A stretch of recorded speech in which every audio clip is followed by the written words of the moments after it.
Hi, I'm Dr. B, Psychiatric Nurse Practitioner, and today I'm going to be talking about controlled grief. This channel is all about learning to be mentally strong, so please subscribe, like, share. Let's get to 500 subscribers by the fall. When you think about being mentally strong, it is important to have a healthy grieving process. And unfortunately, I am an expert in grief. I have lost 2 children. I will likely lose my husband and another child to a rare neurological condition called DRPLA. And so I've had to really learn how to grieve so that I can still be strong and that I can still help other people. And so I coined this term controlled grief, because if you do not take the time to feel the pain in a controlled environment, it will seep out into every area of your life, and it could even seep out into physical symptoms. Grief is pain, and if you don't feel pain, it will come out in other ways, or the environment will trigger you and it will come out in inappropriate times or times when you don't want it to.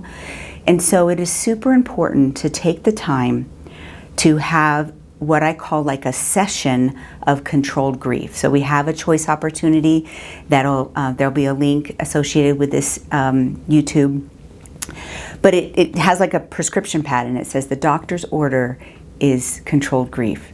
Take the time and feel that pain.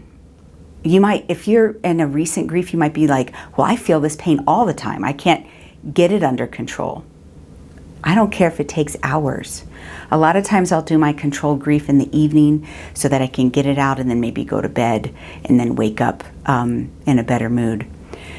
But controlled grief is about taking the time by yourself, or if you are grieving with somebody else, you can do this together.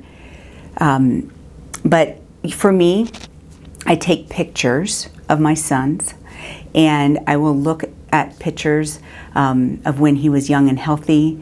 I will look at pictures of him in the hospital and remember the struggles. I'll bring out some of my old thought maps where I was mapping my hurt and pain that he wasn't getting better.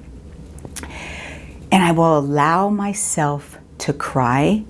I will allow myself to remember the hope that I had that he was going to be healed. And there's no other way to say this. That pain has to be felt.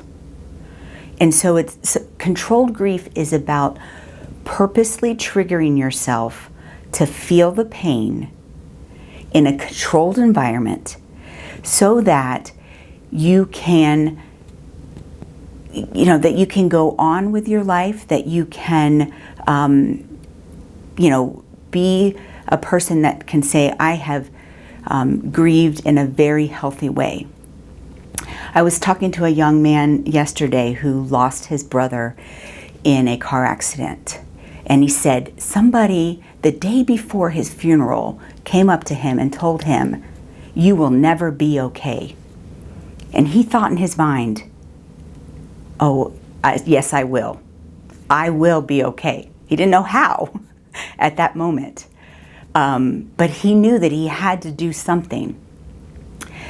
And that's what I've gone through over the last couple years. I lost my son, Reggie, in 2016.